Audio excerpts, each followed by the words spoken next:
Hello, welcome to my channel, 100 Days with Kajo. Today is day 9 of developing our personal constitution, and we are on grounding article number 6, interacting with joy and excitement. Now, the other grounding articles, we tackled a lot of heavier emotions like sadness and guilt and jealousy. For joy and excitement, we will use the same tactics that we use on those previous grounding articles, but it'll be a little different. In the other grounding article videos, we would close our eyes, connect with our inner child, tell our inner child that we are safe for them to feel those emotions, for us to analyze what's going on, and to think about experiences and moments where we experience sadness or guilt or whatever negative emotion that we talked about. With joy and excitement, it's a little different only because when we think about it, it's a positive memory that we have of ourselves or with others, but sometimes we don't realize how these positive memories are actually skewed by something negative. And it kind of sucks that we have to put a negative spin on this, but it's super important to really understand your joy and excitement. So like the other grounding articles, of course, close your eyes and think about when you were a kid and you were extremely happy, extremely excited. What gave you joy? Pause the video to really think deeply into it. Also incorporate EFT tapping, which is where you tap parts of your body where you feel the emotion. For me, I feel it on my chest, so I sometimes lightly tap, sometimes I tap a little harder or quicker. Whatever helps you get that emotion out in the moment and talk yourself through it. Okay, so let's say you found your joyful moment or the time where you were super excited. Who, what, where, when, why made you feel like you couldn't be happy? Think of a time where you may have experienced sadness or anger or guilt or jealousy, all those negative emotions that we talked about that hindered you from feeling that happiness. And once you think about that, think of another instance where you truly were happy and there was nothing hindering you and how that made you feel and what experiences allowed you to enjoy those happy feelings. Just like the other grounding articles, the first thing we'll ask is, how often do you experience joy and excitement, and what causes it? So we thought about a time in our life where we experienced joy and excitement, but we were shamed or traumatized out of it. Let's say that we were traumatized out of it. And there are other times where we were joyful and excited and we were able to live in it. This may be something hard to understand, and I'm still working on explaining it, but for me, through my personal experience, the one thing that made the difference between joy and excitement that I would push off to the side and try not to feel and made me feel bad about having versus one where I was excited and outwardly expressed it was being seen. A little FYI, I am creating a personalized affirmation app, and if you haven't done so already, go to my description box, join our emailing listing if you're interested for when it comes out, and to answer my survey so I understand what your needs are. Thank you, I love you, and let's continue with the rest of the video. Growing up, there were times where as a child, like people would make comments on my skin tone or my hair or my weight or my height or whatever, like any mean kids could point and pick at, right? And of course, that pushed me to dim my light a little bit and stopped me from enjoying things that I love to do most. And growing up, the thing I loved to do the most was being in the spotlight, making friends, talking to people, making connections. I loved one-on-one connections. I loved knowing everyone and being super happy about it. That brought me joy and excitement because then it also allowed me to be creative. It also allowed me to be social. It also allowed me to love.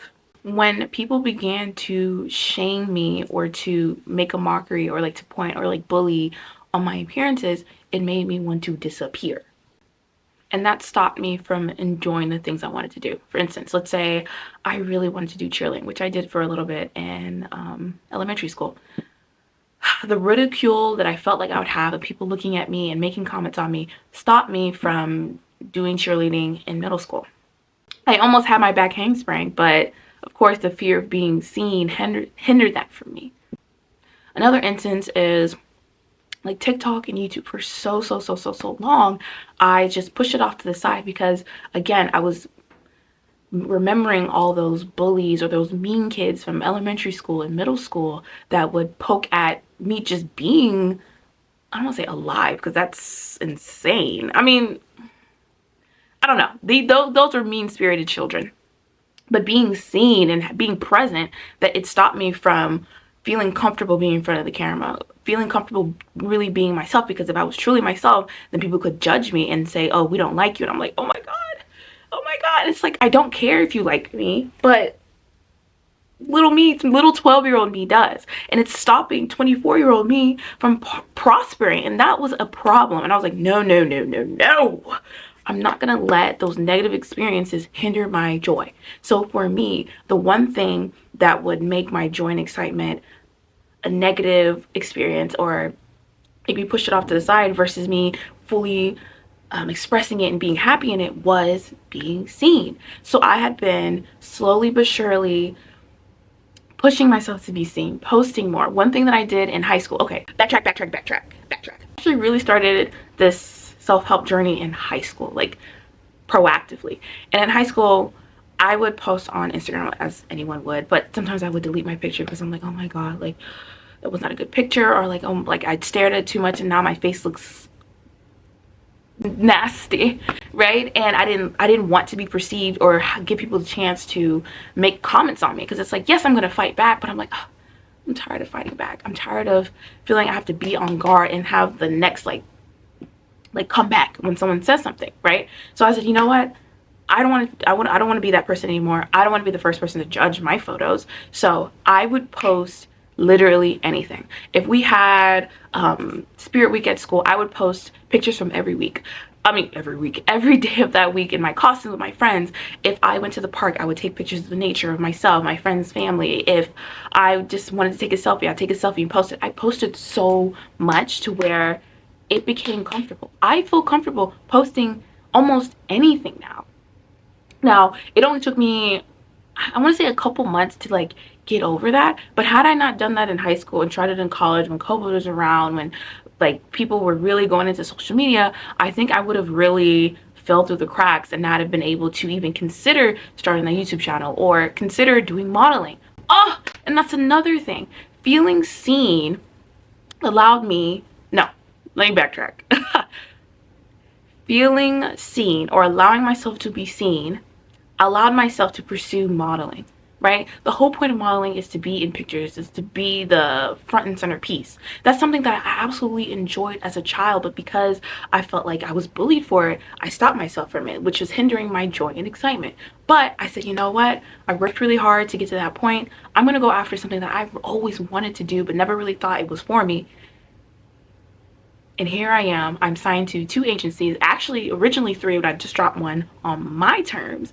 And I'm working on getting signed with other agencies, and I've got booked for a couple jobs. Like, it is so good. I'm so happy that I was able to go after the things that I find joy and excitement in, because I understood that the thing that hindered my joy and excitement were those bullies and mean kids that made me scared or made me feel embarrassed or ashamed to be seen, when I love being the center of attention.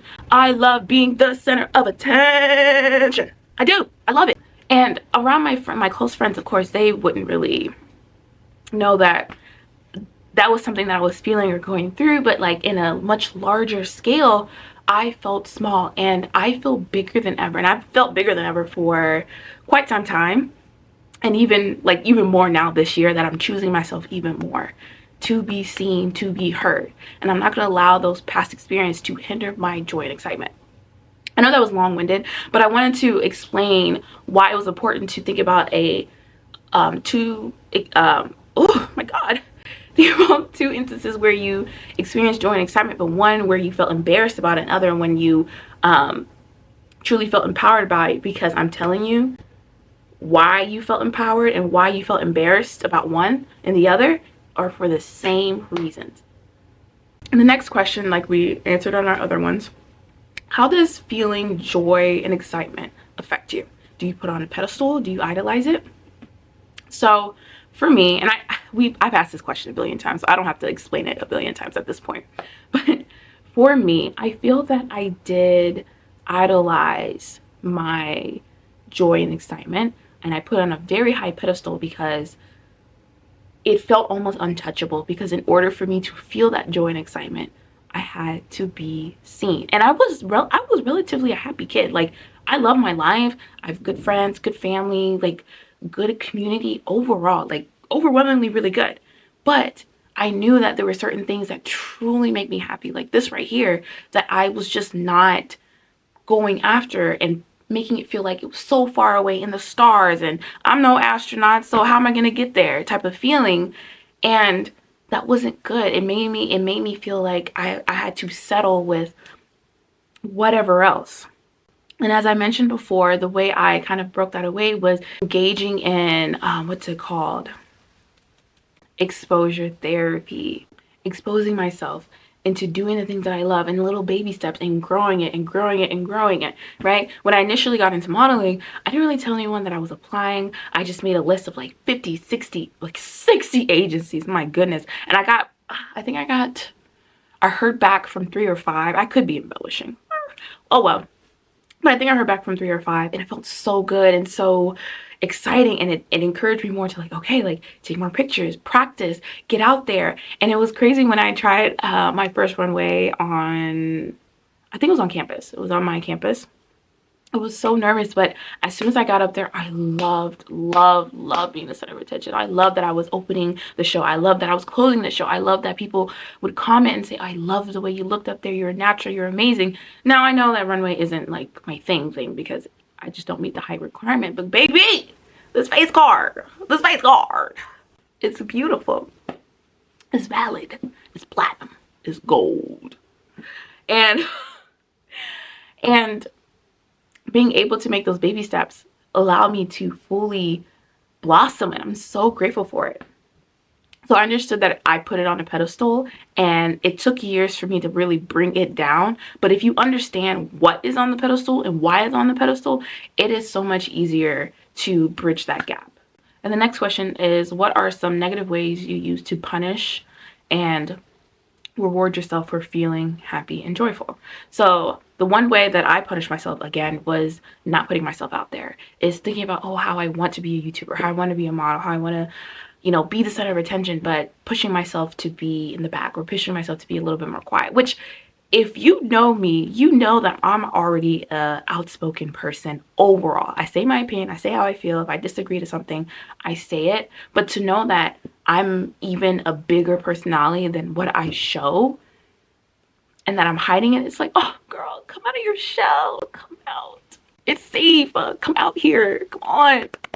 It's crazy. I will no longer isolate myself. I will no longer keep myself quiet. I will say what I want to say. I'll be seen. I'll be out in the world.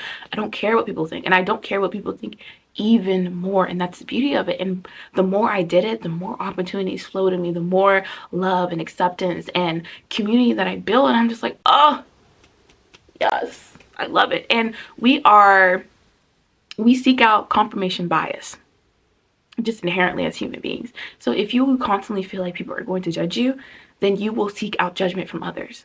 But if you constantly feel like people are going to love you, or you don't care what people think, or you're like, you know what, I put out good into the world, so I'll only receive good, that's what you will get. That's all you will see. That's all you will pay attention to, right? So I'm sure maybe one day, maybe there's going to be a comment on my YouTube video that says something about me negatively, but then there's 100 other comments that are positive and encouraging and loving.